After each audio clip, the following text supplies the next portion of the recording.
Hello, good afternoon, and welcome to all of you who are watching this live today. It's really great to have so many of you on with us. And if you're watching this later on the replay, then hello to you as well. For those who don't know me, I'm David Miles, and I'm on a mission to help mortgage brokers and financial advisors to generate their own leads through their own online channels, so as they can stop giving money to lead generation companies. Today, I'm doing my first Facebook Live interview. Joining me on the virtual sofa today is my special guest, Rob Costa, and I'm going to be chatting to him about a number of things, including how you can create an extra half an hour a day to work on growing your business and making it more profitable. So without further ado, let me introduce today's guest. Here he is. Rob Costa is a business coach, and he works with owners of agencies, of PR, advertising, marketing agencies, and to help them get better results from their businesses. Unlike some coaches, Rob's actually been there and done it. He launched his own successful PR and marketing business back in, I think, 1991, and he built it up and then sold it in the early 2000s before moving into the world of coaching. So, Rob, great to have you with us here today. Tell me, what made you decide to sell a successful business then and become a coach instead?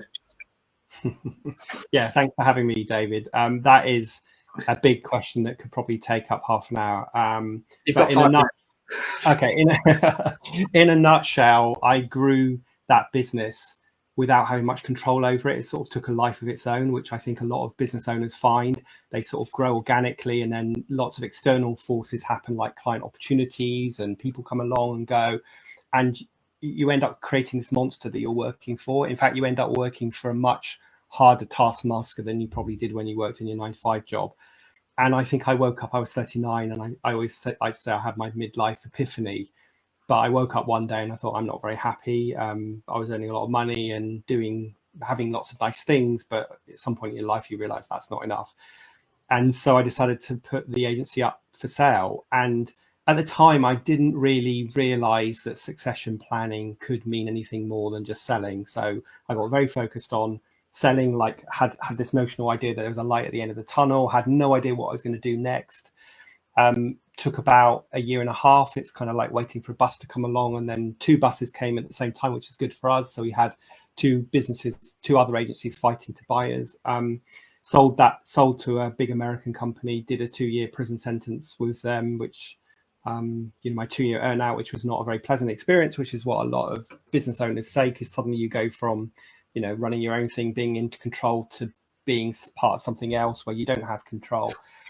And left there after 2 years, and then decided I didn't know what the hell I was going to do. So in a nutshell, I got fed up with it. And when I started the agency back in the early 90s, I never had a plan of what it would look like 11 years later. And it took a life and a direction which I wish it hadn't. I suppose I don't regret anything, but you learn a lot, and I can certainly share a lot of what I've learned with my clients now who are going on that same journey as me. So yeah, I sold it, didn't know what I was going to do. It was a really tough time in my life because I realized my self-esteem and my ego was largely based on my work, which seems really shallow, but I think it's true for a lot of us. And then I fortunately found the world of coaching and started coaching, did a couple of years of training, started coaching in a very generalist space, found it very difficult to be successful because in theory I could work with a big corporate one day and a small startup the next day, but I didn't really have the background to work with the big corporates. And if I told a small startup that I also work with big corporates, they'd be thinking, well, you can't help me. So, you won't be able to relate to me. So I found it very difficult. And that's when I learned my real lessons about niching, which I know we're going to talk about a bit later. So I niched my business to focus on what I knew well and what I was really passionate about, and which was the marketing agency sector. And in fact, I've got even more sort of honed in my niche over time, because now my sort of sweet spot agency is an agency that either has a couple of staff or aspires to get to that point, and up to about 30 staff is that sweet spot for me. So yeah, I spend quite a lot of my time now talking to my clients about succession planning, and making sure that they don't make some of the mistakes I made, and realizing that succession doesn't necessarily mean exiting your business. It can mean getting other people to run your business for you. It can mean having interest in other things as well as your business and taking a more non-exec or chairman type role. Yeah. Yeah, I see. So in summary, then really it's about helping the business owners of today to not make the same mistakes you did, and to learn from the good bits of your experience as well. I mean, there's nothing like having been there and done it. I know that you're in the same boat, that you've worked in the sector that you serve now. And I think that puts us at such a big advantage, because people are knowing that you're not just talking about a load of theory that you might have learned, in a training sort of environment, but you're actually saying that I know exactly how you feel, because that's where I stood. I stood in your shoes once upon a time. And certainly I win a lot of my business because people know that I have been there and done it. And also over the last 14 years of coaching, I've worked with hundreds of agency owners and I've seen the good, the bad and the ugly of, how to run a business. And, all that I talk about with my agency clients is completely applicable in your world as well, and with your clients. I mean, the steps of running a business are pretty much the same. It doesn't matter what service or product you offer, it's pretty much the same. And the mistakes that people make are pretty much the same mistakes as well. Yeah, no, definitely. So obviously the main thing we want to talk about today is this idea of getting an extra 30 minutes a day back into your life. Funny, I know at the start of lockdown, lots of people were saying they'd gained this extra hour and a half a day from not commuting to the office and stuff. I think that's now disappeared for a lot of people. It's like it's not that they're back at the office, it's just that time's just got absorbed for other stuff. So I guess the first question really is, why would someone want to gain back an extra 30 minutes a day, and what sort of things should they be doing with that time, if they do manage to get it back? Yeah, so this conversation kind of is born out of the fact that I have an online group coaching program, and I knew that one of the objections that people would have about joining the program is the fact that they're already stacked. So they don't have the time to actually invest in, half an hour's training every day. So I thought, what, the very first thing I'm going to do in this program is teach people how to win back 30 minutes. So quite frankly, we all need to work smarter and not harder. I think one of the problems about lockdown is it's made us work longer hours, but not necessarily work smarter, but just work longer hours. And, human beings are really good at filling up time. Give someone 2 hours to do a task that will take half an hour, and they'll spend 2 hours doing it. And I'm as absolutely guilty as anyone of doing that. So I wanted to work out how can we win back half an hour and what we're going to do with that time. And the basic premise would be, guys, when you win back half an hour, it's time you should be working on your business and not in your business. So all those things that we wish we were doing, like working on our marketing, working on our positioning, writing some copy, doing some networking, looking at how we reach new customers, all of those things that we know we should do, but we never have time to do because we're at the behest of all our clients all the time. Well, if we can win back half an hour a day and just make sure that we really focus on using that time to work on your business, then, it's going to be really good. Yeah. And I guess it's a particular challenge, I think, for a lot of the people who'll be watching this, because in the mortgage space, obviously there's always quite a high sense of urgency with the clients that you're dealing with, because they either need to get the loan in place to avoid missing out on their dream home, or offers are coming and going all over the place. So because it's very easy to obviously get sucked into just being reactive to client demands, and never have that time to just focus on your business rather than running around in it. And I think what we have to make some choices about when we let other people's urgent become our urgent as well. And I think sometimes that's unavoidable. Like if someone's completing on a property, then, or they've got to get their mortgage in place by 5 o'clock, then obviously you've got to be jumping to make that happen. But I think too often we let other people's urgent become our urgent, and we let other people's disorganization become our urgent because they've left something to the last minute. So I think part of that is like training our clients to behave in a certain way, and having some good boundaries about what we choose to let become urgent and what we don't. Otherwise, we'll always be. I have a client that isn't an agency actually, but they're architects, and they are. The food chain that they operate in is so complicated. There's builders and there's surveyors and there's conveyancing and there's this and that and the other. And if they're not careful, they can be at like the bottom of that food chain, and then everyone's shouting them because everyone's disorganized. So it's like, no, we have to create like timelines, say this is how long it's going to take. If you leave it to here, that's going to shift the deadline to there. So I think I guess the other thing for me is that, and I'm not saying this is what everybody should do, but my half an hour is very early in the morning. So typically 7:15 to 7:45 or even 8 for me is my what I call thinking time. I'll tell you about that in a moment because that's part of this winning back time. But and the good thing about that, of course, is that I'm not very likely to get client phone calls and all that kind of stuff at that time of the morning.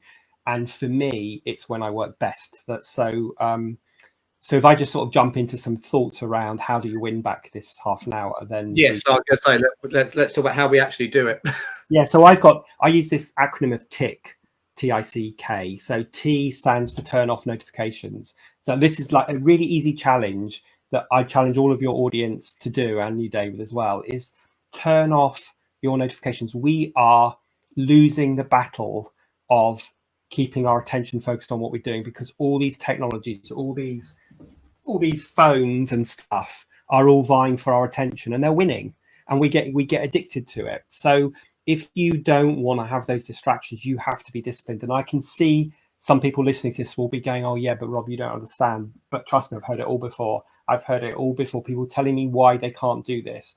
But you need to turn, like on your phone, turn off all of the notifications that are not important. On your computer, if you're really brave, use a tool like Freedom, which actually locks you out of all of these tools for a period of time to get you to focus. Because there's psychology that says if you're doing something that is kind of using a lot of your brain and you get distracted because an email pops up in the corner and you go, oh, I just have a quick look at that, then you're going to lose about 23 minutes of distraction while you put your attention to this email, and then you try to get your attention back into the complicated thing that you're doing.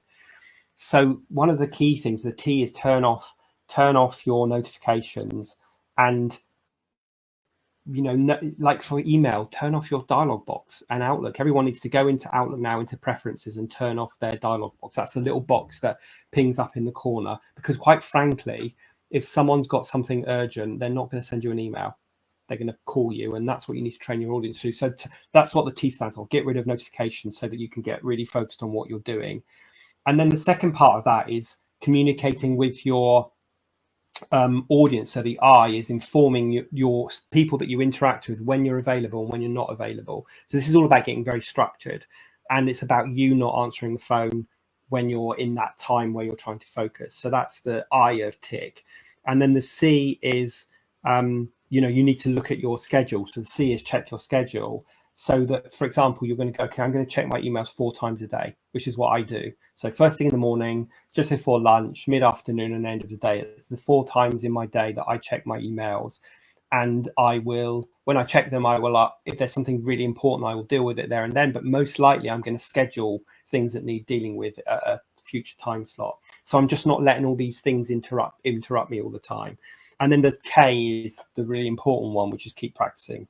Because we need to keep practicing this. It takes 21 days to change behavior. So we need to keep practicing this. Now, when you've done those things and you win back some time, what I do first thing in the morning is that I have what I call my thinking time. And everybody should have thinking time every day.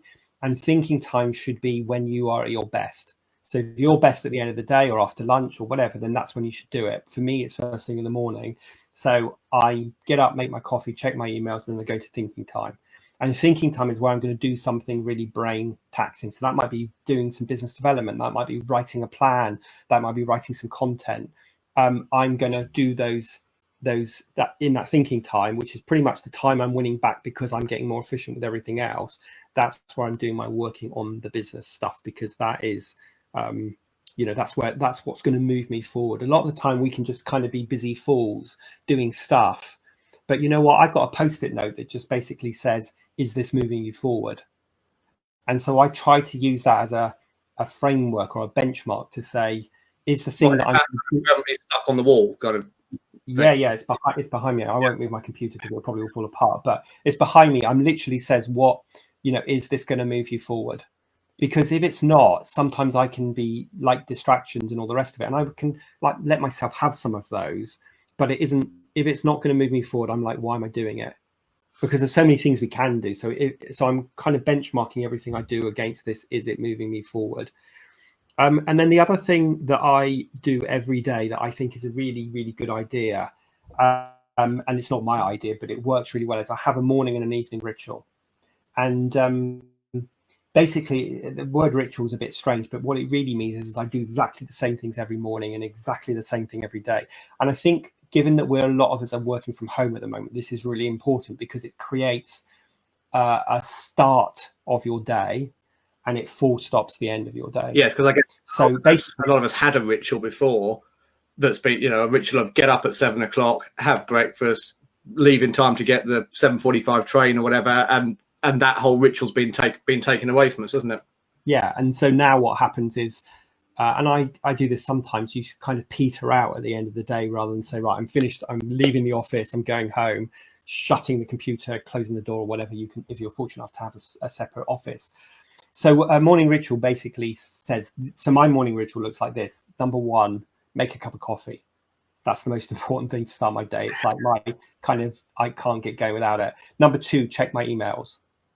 Number three, schedule my day based on some of the emails that might have come in. I'm going to schedule my day. Now, when I schedule my day, I really overestimate how long things are going to do. So my absolute goal with my day is to never have anything on my to-do list at the end of the day. And that's not because I'm really efficient or really smart. It's because I don't overestimate what I can achieve, which is what many of us do. So many of us have to-do lists for the day, which get longer instead of shorter. And then at the end of the day, you've ticked off 10 things, you've added on 15. Now you've got to start the next day by copying those 15. And that doesn't make you feel good. Whereas if you could have a list that you've ticked everything off by the end of the day, you're going to feel good about your day. So that's my third point in my day. And I have goals for the week and goals for the month. So when I'm scheduling my day, I'll look at my goals for the week. I'll look at my emails. I'll look at my client meetings and all the rest of it. And that will help me figure out my day. And then at the end of the day, it's a similar thing, really. I check my emails again. I kind of map out roughly what I'm going to do tomorrow. And then I close my computer. Now, I try to have a clean computer, kind of clean desk policy in my computer and a clean desk policy on my desk as well, because kind of clean desk, clear mind. And I like to start my day with everything being completely clear. So that's you my shut down all apps and everything on the computer at the end of it. Okay. That's yeah. That's the complete opposite of me. Yeah. Well, the thing is, if you've got loads of threads hanging, then you don't have a clear mind in the evening, and then you pick up the threads the next day. Whereas if you can really full stop your day and start afresh with a blank sheet of paper almost. So I think collectively, all of these things help you win back that half an hour. And the last part, which we've already touched upon, is just separating the important from the urgent. Because people seem to think that they need to focus on the urgent, but the urgent doesn't move you forward. The urgent is just firefighting. The important moves you forward. The important tasks that you do are the tasks that will move your business forward and your clients forward. The urgent is stuff that someone has left to the last minute, so it's become urgent. So your goal, which we'll never achieve because stuff happens, is to never have urgent tasks on your list.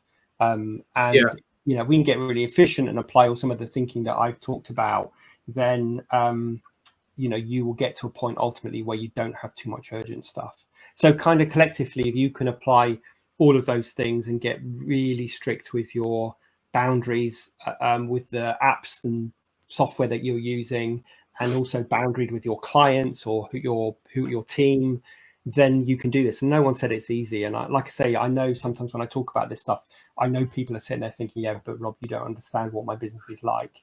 Well, I can't do this. I can't possibly turn my emails off. Well, yeah, you can.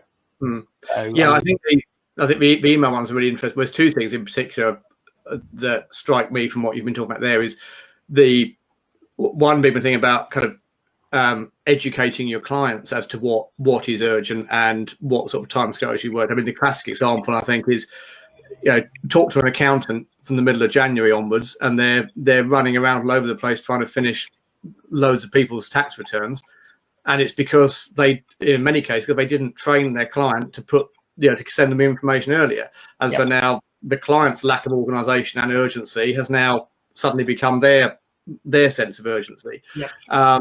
And I guess translating that to the world of financial services, perhaps just, I suspect a lot of the calls and emails that a lot of mortgage brokers get are people who understood exactly how the mortgage process is going to work, and don't know at which bits it's normal for there to be a week when nothing happens, or at what point it's normal for the lender to ask for this information or that information. And I think maybe setting out the process and setting the client expectations at the start could make quite a difference to that. Yeah, I think standing in your client's shoes, so you know what it feels like to be the customer, and educating them appropriately, and that's part of that training, really. Yeah, and the email one as well. I always remember chatting to someone a few years ago, a friend who's a little bit older than I am, so he worked in offices before the advent of email, and he said back then, he was in the legal profession, he said back then it was great because the post would come in the morning.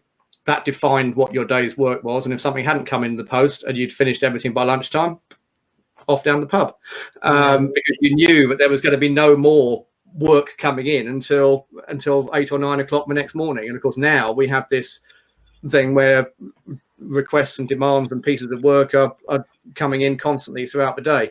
Yeah, it's a bit like Liz. I've said this a lot this week, so I'll say it to you as well. But I've got a dog. I know you have as well, David. And if I always let my dog jump on the bed, and then one day I've just changed the bed to lovely white linen, and he comes in with his muddy paws and jumps on the bed, I can't get angry with him because I've trained him to jump on the bed. So if I don't want him to jump on the bed, I've got to slowly over time retrain him so that he realizes he cannot jump on the bed. And I don't want to call our clients dogs, but it's exactly the same thing. We have to train our audience. And if you take the accounting example, if I were running an accounting firm and I said, look, if you don't get me your tax return information by this date, you're going to miss the date. And I know that this date is going to give me enough time to not be going crazy as we reach the deadline, then anyone who doesn't get me their information by that date, well, that will become their issue. But a lot of them are very reticent to do that. And we feel like we can't do that because we will kind of upset the client. Well, no, actually, we end up having a better.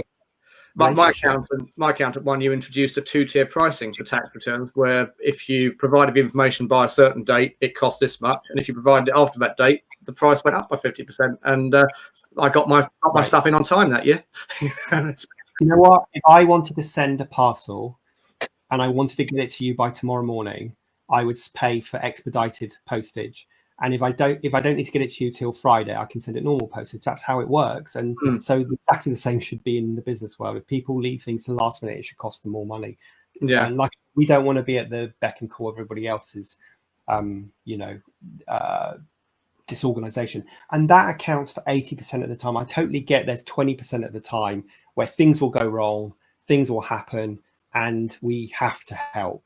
So I'm not being sort of too super kind of rigid about this, but what we're talking about here is 80% of the time, not the 20% exception.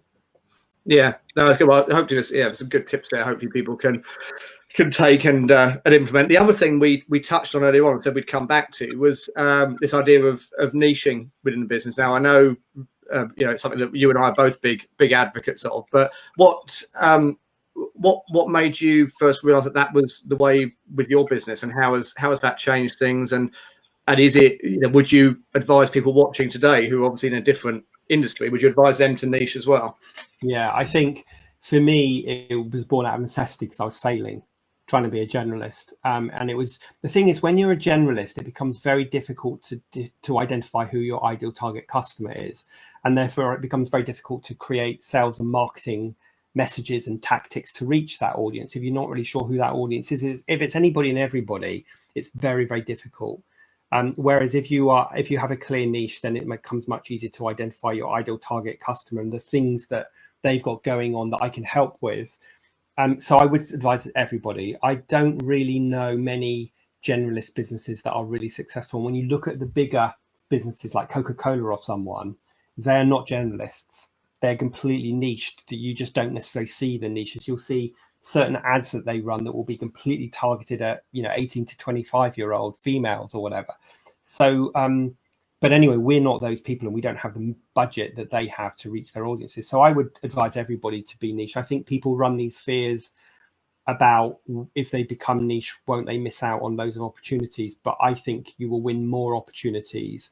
I think when you are niched, it helps you stand out from the crowd. I think in a competitive market like we are all in, you need to find ways to look different. So absolutely, you should niche. And you should remember that when you are niched, it doesn't commit you to that niche forevermore. You can move out, move in, change over time. And you can also take on work that's outside of it. I said earlier, I have an architect that's a client of mine, and they're not an agency, not really by the strictest sense. And the reason why I started working with them is because I really like the people and because I thought I could help them. And so we take those decisions on a case by case basis to step outside of our niche, but I would never market myself as a specialist to architects. Yeah, So that's the thing people need to remember. If something falls into your lap, doesn't mean you have to turn that client away, unless you want to. But it's by having niche, it allows you to actually focus your proactive marketing. Exactly. And what I would say to anybody that's thinking about this is that if you agree with yours and my views on niching, then you should commit to it. You should choose your niche. You should do some research to work out where your niche is. This is where you're passionate, where you've had the best results, and where you know there's a market, that sort of intersection. And then you should just go for it. And that means showing up as a specialist in that niche, like your website, your communications, the way you talk about yourself, the way you introduce your business. Show up as that specialist, because you will navigate your way to your ideal target customer then. And let's just face it, if they're talking to a specialist mortgage broker and a generalist mortgage broker, they are almost always going to pick the specialist, because that specialist will be seen as the expert. And it's the old adage, if I needed knee surgery, would I go to my GP for the surgery who's a generalist, or would I go to a knee surgeon specialist? And guess what? When I go to that knee surgeon specialist, I'm going to pay more money than I would to the generalist. So there's a whole load of reasons why we should show up. And I appreciate, again, some people might be thinking, I don't know how to find my niche. So for me, it was quite easy, but I think obviously that's where you step in with your clients. And it isn't always obvious how to find your niche, but I would really encourage people to find a niche and commit to it for a period of time, and make sure all your outbound comms are in that niche, and make sure your messaging is really specific so that you attract that audience that wants that specialist. Yeah, no, yeah, absolutely. I think one of the things I see happening quite a lot with the clients I work with, or people who aren't clients but I'm talking to about this stuff, is once they come on board with the idea of niching, it then still the next challenge is to get them to be tight enough with the niche. So I was talking to somebody earlier this week, for example, who said, right, I've sorted my niche, and I forget where he lived now. Let's say it was Cambridgeshire. And he said, my niche is people in Cambridgeshire who want a remortgage. And I said, actually, that's still way too broad, and so start thinking about this person. Think about this person in Cambridgeshire who wants a remortgage. Why do they want it? What's there? Because there's obviously all sorts of reasons someone can want a remortgage. Is it because they want to achieve something like home improvement, or is it because they've got debt that they want to pay off, or are they getting divorced? There's a number of different reasons for it, and I said, by drilling into that, you can actually get far more specific, because I think something like remortgages for people in Cambridgeshire is still way too wide. I mean, I don't know whether you'd have a thought on that or not. I do, and I think that the advice would be go narrow and broaden out. Don't go broad and then try. Don't be a generalist in a niche. I guess that's what you're saying, really. Yeah. So I would go something like Google Ads or something like that, where it's much easier to start it on a range of keywords that's really tight, and if it turns out to be too small, broaden it out, rather than trying to rein it back in if you've cast the net too wide.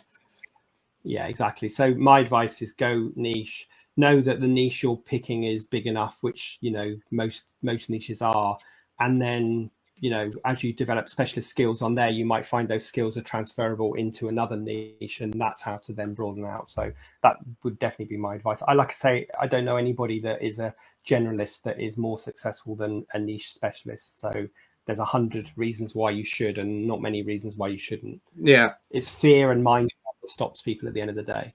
Yeah. We're going to be coming to the end shortly. Before we do, I've got one more thing I want to ask you about, Rob. But just to remind people, if you've got any questions on anything we've talked about so far, or anything that's not about that, which you think might help with, then pop it in the comments, and we'll see if there's anything there in a moment. But the other to ask, obviously, Rob, true chat show host style is, I believe you've got a book out. Tell us about that. I feel like I'm on Graham Norton Radio too. Yeah, I've just finished. Well, can you see this? I've just actually got my hard copies of it. I'm writing a book called The Self-Running Agency, and this is born out a load of research, and it's talking to business owners who say, like, what is it they ultimately want to achieve, and what they want to achieve is a business that can function predominantly without them, hence the title of the book. And this is all about, this book is half autobiography, like my journey and the lessons I learned, and half kind of step-by-step guide of the things that I think you should do. And it focuses on three areas, which is having a clear plan, getting a pipeline of new sales, and getting your staff to step up. So those are the three component parts that I feel are crucial if you ever want to build your business to the extent where you can step away or have more flexibility. You know, we start a business because we want control, we want flexibility, and we want freedom. But we usually give up flexibility and freedom in return for control. And so this book is about how do you control but get back your flexibility and freedom as well. Excellent. And obviously it's written with agents in mind. Sorry, say that again. Sorry, I said you can grab a copy of it off my website. It's free to download at the moment. It will be $5.99 on Amazon, or it is $5.99 on Amazon, but it's free off my website at the moment. Okay, I'll make sure we put a link to the download page for that in the notes for the video in the comments. And obviously, it's because your niche is agency owners, it's targeted primarily at that sector. But I'm guessing most of the stuff in there is transferable to people in financial services as well, is it? Yeah, I could have called it the self-running business or the self-running financial service, but it's just my target audience is agencies. But as I said earlier, what I talk about is about running a business rather than running anything specific. So those lessons really do apply to everybody. Rob, any sort of parting bits of advice? If there was one tip you could give to the audience who are watching today, who are clearly actually quite busy at the moment, most miles, because of the way the property market, the mortgage market has picked up since lockdown and stuff. What would it be? What would be your one top takeaway from today?